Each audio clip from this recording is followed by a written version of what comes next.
Yo,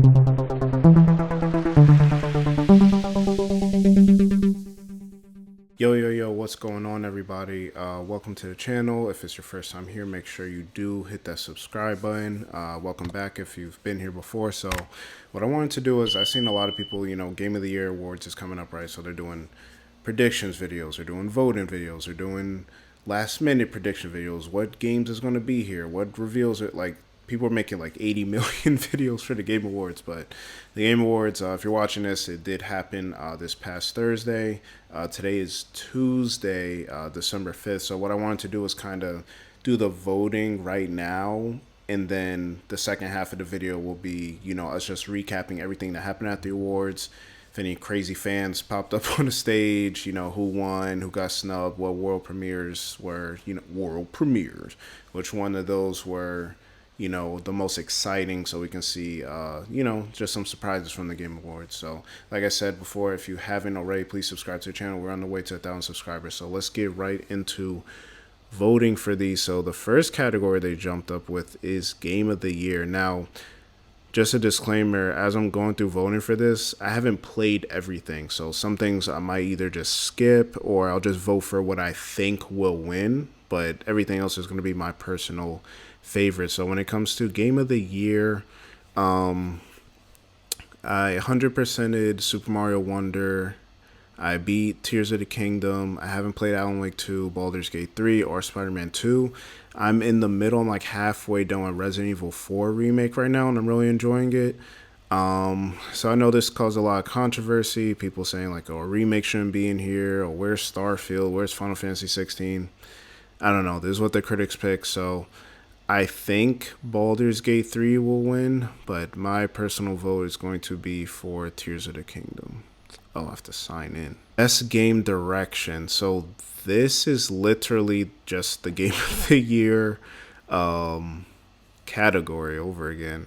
Again, I haven't really voted, or I haven't really played all of these, but as far as direction, I think I've seen a lot of people going for Alan Wake 2, so I'm gonna vote for that. Best narrative. Now this for sure, Baldur's Gate 3. That's all I've been hearing, is people just love the narrative, the choices, the choice and consequence, and all the different ways the game can go. So we'll definitely go with that.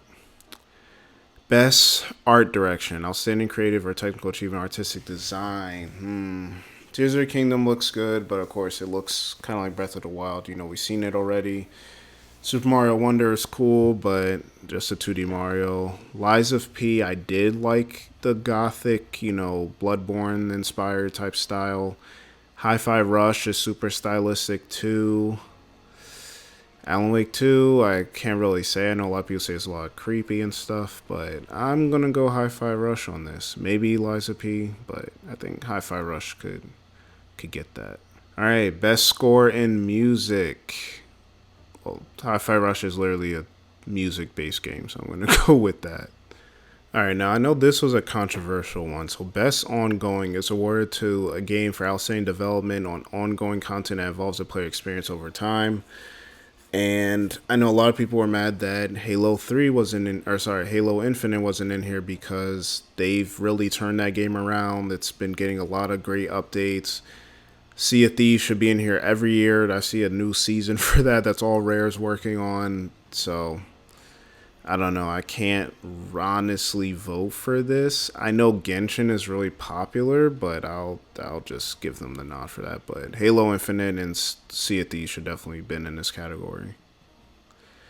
And I know this got a lot of flack too. So this is best indie game. And people were saying, well, is Dave the Diver really indie game, or these people have this type of backing and all that? I don't know. I know personally I love Cocoon. Sea of Stars is going to get my vote though. Sea of Stars is super, super special. Best action game. So best game in the action genre, focused primarily on combat. Armored Core 6 I heard was really good. Hi-Fi Rush definitely has a lot of action into it. Remnant 2 I heard a lot of people like. Dead Island 2. I honestly haven't even seen what Remnant 2 even looks like. But videos from what I've seen, even though I've played Hi-Fi Rush, I think Armored Core 6 it deserves some love. It needs a vote in here, so I'm gonna give it to Armored Core 6. Action adventure game, so combining combat with traversal and puzzle solving. Again, I haven't played Alan Wake 2, I haven't played Spider-Man 2. Resident Evil 4, it doesn't have complicated puzzles or like how to traverse. Star Wars Jedi Survivor, I haven't played yet. I played Fallen Order, so I think if it's somewhere along the lines of that, it'll be good. But I'm gonna get to Tears of the Kingdom, man. Especially since it probably won't win Game of the Year. So Tears of the Kingdom, crazy, could makeshift stuff, coming up with your own ways to solve puzzles. I think it got it. Best RPG. Baldur's Gate 3, Final Fantasy 16, Lies of P, Sea of Stars, Starfield. Ah, man. For me, if you're going to go like super RPG, I'm going to go Sea of Stars for sure. Like Lies of P, cool, but it's more like Soulsborne type. Final Fantasy 16 is a lot of like Devil May Cry type, so, Best fighting. I don't really play fighting games, but I think the popular thing to do would be Mortal Kombat 1, but I believe Street Fighter 6 just reviewed way better, and I'm more of a fan of Street Fighter, so I'm going to go with that. Best adaptation. Castlevania Nocturne is pretty good. Gran Turismo I didn't see. Last of Us, Super Mario, Twisted Metal. Let's go Last of Us, man. Last of Us, I think, and I just think that what Last of Us, like the themes and everything, just translates the best to like live action. Most anticipated, so this is the game that people are looking forward to. Hades 2 was supposed to come out this year, I could have swore. Like a Dragon, Final Fantasy Rebirth, Star Wars Outlaws, Tekken 8. I think it's pretty obvious. Final Fantasy Rebirth that's pretty much everybody's. I'm looking forward to it. I'm about to pre-order it actually from Best Buy probably today. Oh, so that's all the voting. So as you can see, I skipped a bunch of these like innovation, impact, VR, esports team, esports coach, content creator. Like, I don't know, like that. I don't want to just vote for that haphazardly, but those are my votes. So let's see right now at this part of the video how closely I was, how correct did I get it, and then we'll talk about the announcements. So the Game Awards was last night. There was a lot of people reacting online. I did see a few complaints just about the amount of time that they were giving people, to accept awards. Sometimes they were just rattling off a bunch of, normally they do that for like smaller categories like the esports and stuff. They'll just rattle them off real quick, but they did it for like best RPG and best racing game and all this kind of stuff. So a lot of people were mad about that, but let's get into what actually won. We don't have to get into everything, but just want to highlight some of the main ones. We did have Forza Motorsport actually win best accessibility and best racing / sports game, so that was pretty good for them. Good job over there at Turn 10.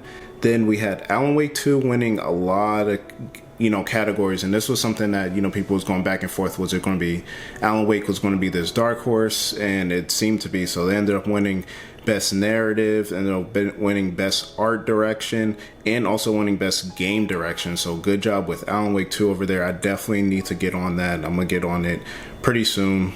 Then some of the other like single winners, a few of these I did get right in my voting, what I thought was going to win and what I just wanted to vote for myself. So best action game, Armored Core 6 did win that. Cocoon won best debut indie, which I thought was well deserved. Audio design, good job, Hi-Fi Rush. So Xbox ended up getting three wins during this night. Scoring music was Final Fantasy 16. Best indie game, Sea of Stars, great for them. Hoping that sequel or whatever game next is going to be great. Fighting game, Street Fighter 6. Most anticipated, Final Fantasy 7 Rebirth. Best ongoing game was actually Cyberpunk, which I think was kind of more of a a product of them being so bad in the beginning and then having to update so much. But I still think they should be commended for just all the effort they put into the game with the updates and the DLC and bringing the game price all the way down and just continuing to support to make that game really great, and a lot of people love it. So good job for CD Projekt Red over there. Best adaptation, Last of Us. Best action adventure, Tears of the Kingdom. And then we have Baldur's Gate 3 just sweeping the Game Awards like we assumed they were going to do. So Baldur's Gate 3 ended up winning best performance by Neil Newbon. They got best RPG, best multiplayer, player's voice, which is where it's heavily just relied on people voting, regular people instead of the publishers and the, columnists and everything. So it won that. And then, of course, the big one, it took home Game of the Year. And I don't think anyone was that surprised. We were thinking like, it might be an upset. Alan Wake might slide in there, Tears of the Kingdom. But we saw like them winning the other stuff, action, adventure, game direction, all that. So they're like, okay, they got their awards.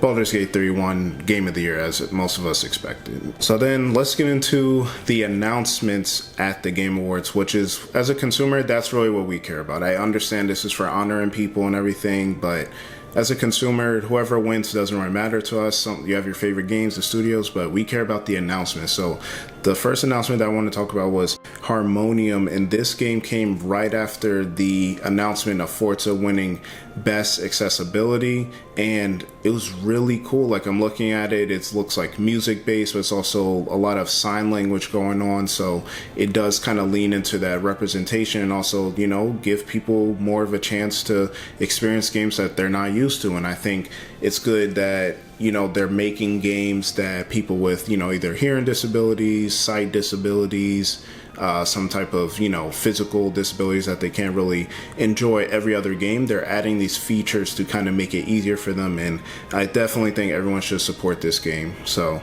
and I believe it's going to be in Game Pass as well, so definitely if you have Game Pass, definitely try and download it, support this game.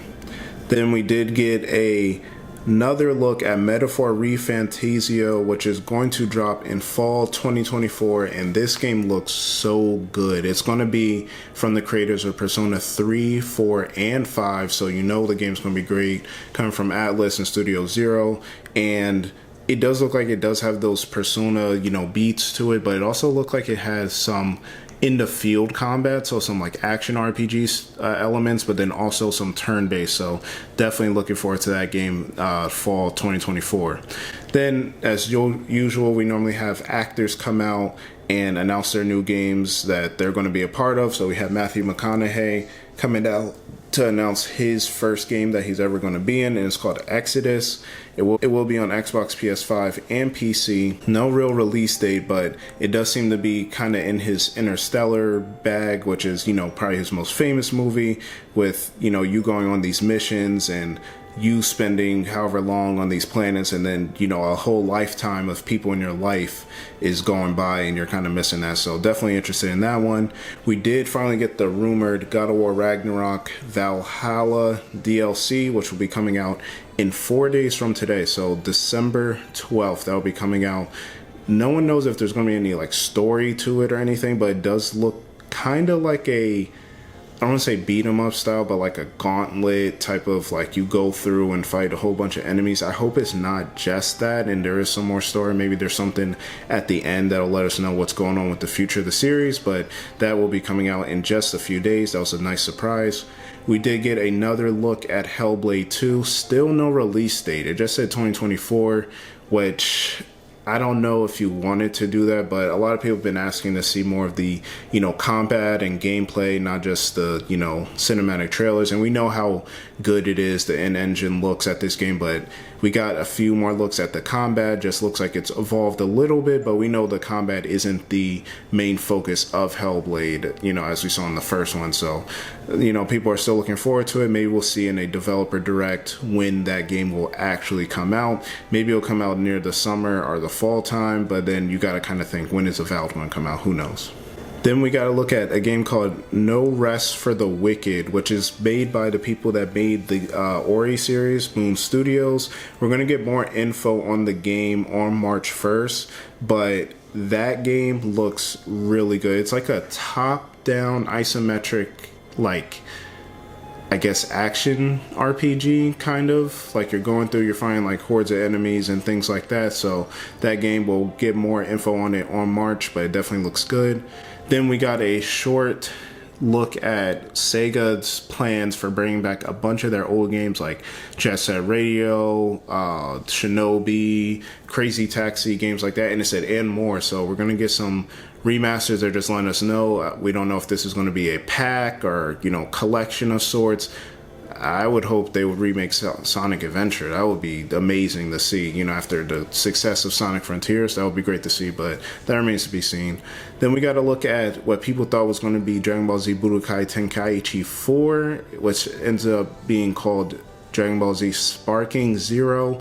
It looks good, of course. I mean, it's another arena fighter, anime arena fighter, so people are excited for it because it looks good, but I mean, I could do without it. Then we got the announcement for Visions of Mana, which is coming out in 2024. It will be on PS4, PS5, and Xbox Series, and this looks really good. I've never played the Mana series, whether it's Secret Man, Trials of Mana, any of that, but this game looks really good. It has those, action JRPG elements. There's freezing time as you're fighting the enemies, and you have your party with you and everything like that, and this game looks really good, so looking forward to it.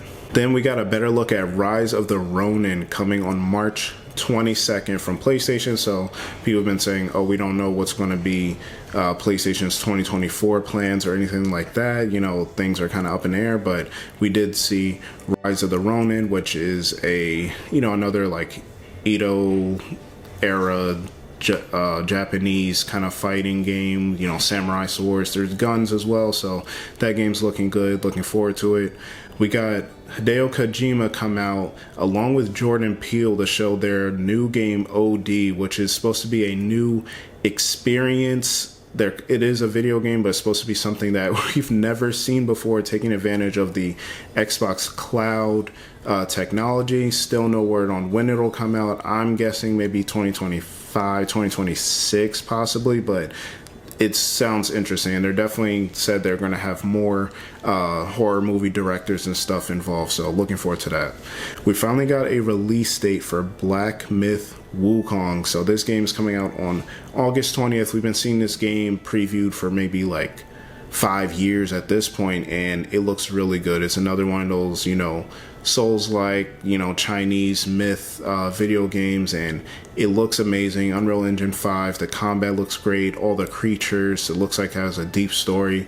Looking forward to this August 20th next year. Then the surprise that apparently this got leaked online, but I stayed offline because I didn't want to see any of the leaks the night before, but we've seen that Arcane Leon is working on a Blade game. So yes, Insomniac is not the only studio that gets to work on Marvel properties like Spider-Man and Wolverine. We do have Arcane, owned by Xbox, getting a Blade game, and that's all. We just saw a small cinematic trailer. No, not too much on it. They said let them cook, so we're gonna let them cook.